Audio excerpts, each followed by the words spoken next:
I didn't really see him that much after that because he was an admin at a higher level there. I was like dealing with lower people, lower level, admin people at that time. Like, yeah, I really wanted just to hurt him. I don't know how to say it better than that. Yeah. I had a couple other run-ins with him throughout my time there. One time there's this kid leaving and we wrote in his journal and like told him, do good. We encouraging you, like stay out of here, listen to your parents and do good when you get home. Mm. And he came into our classroom, found that journal and took away all of our points and put us like level 1 0 points. Because, that's what they don't get paid to get you out of there fast. They get paid to keep you in that program. And that was a time when he actually tried to touch me again, and I flipped out. I don't know if I pushed him or what I did, but he basically, I let him know that you're not going to just grab me and kick me right now. And they didn't. I didn't get any physical abuse there. They tried to grab me and this and that, and I pushed him off me. I was able to get him off me.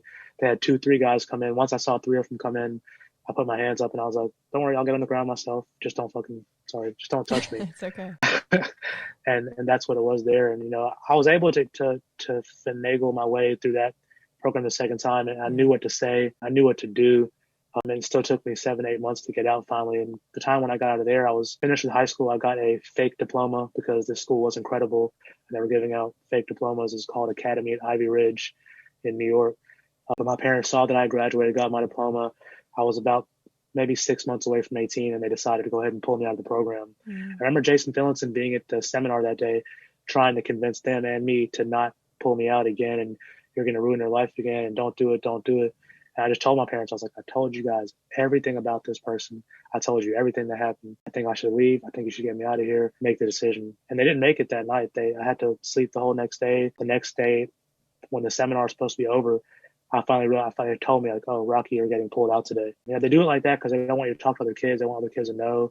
You're not allowed to trade information with people. So writing in that journal was like a run plan consequence because we could have wrote plans for escape, in there.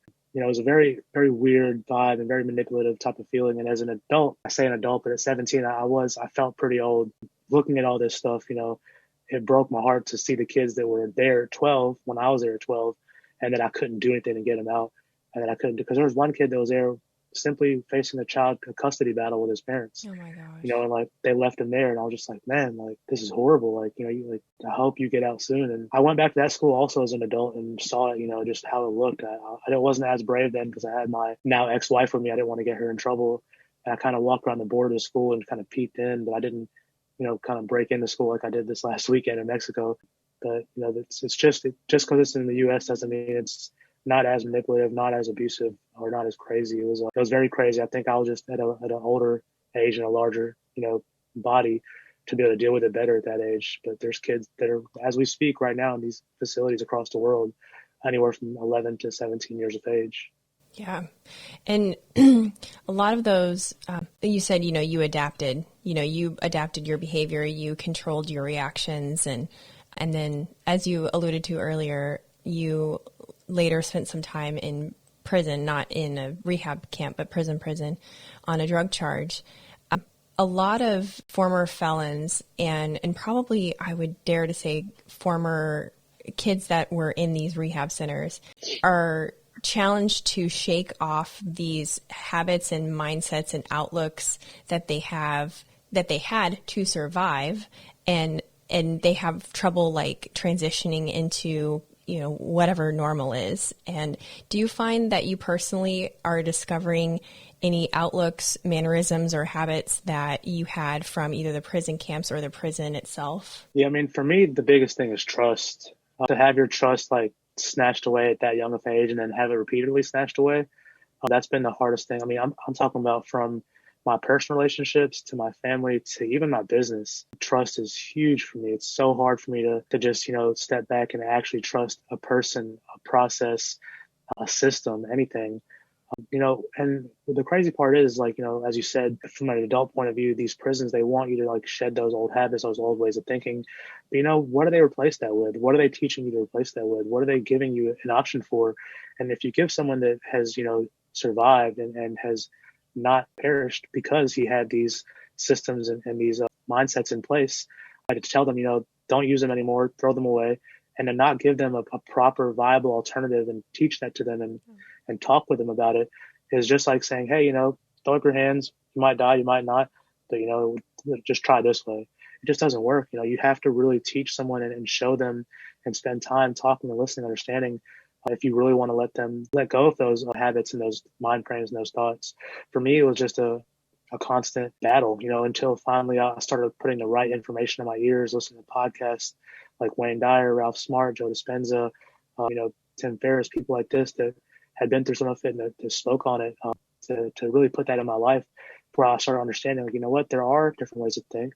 There are different habits and systems I can instill within myself that are very positive that will get me to the places I want, versus just my mentality of, survive, of don't trust, of fight or flight, which, was very prevalent, I think, in anybody that goes through these type of things. Fight or flight is huge. We have these two responses. And when we get triggered or scared or worried, we pick one or the other and 100% go with it. And then to slow down and to really understand that there's other options, there's other ways, there's other, mindsets we can instill. It takes a lot of like knowing yourself, calming down, breathing, putting positive information into you, and then having that positive information validated and reaffirmed as you try it and practice it and kind of basically work it out. And, that's the process that eventually leads towards, actually changing your state of mind and your frame of mind and doing something different and better with your life. And it is a practice and it's an experiment. And it's like, and I just did an episode about this, about what works, what worked yesterday might not work today. And it's just like that continual, okay, we're going to get up, we're going to try something new. So it almost seems like, if anything, your experience of getting knocked down emotionally, mentally, everything, and then you're a get back upper, like you get back up, and now that's, that's become a part of your personal process, which is so incredible. And now you have several successful businesses. How do you stay motivated now with the mental load of trying to work through this trauma and trying to grow a business at the same time? What keeps you going every day? It's a good question, and it's a tough one. I mean, to as an adult, to not have talked about this as a kid and not really have processed it properly and went through it, to want to do it now. People would say, like my family, like, you're crazy. Like, what are you doing? You're doing good now. Just leave it alone. And I like to think of myself as preparing for the future.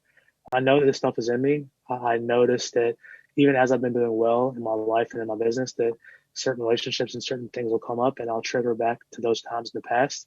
And I don't want to have that anymore. I want to work through it and understand it and learn why I think like that automatically and grow from it.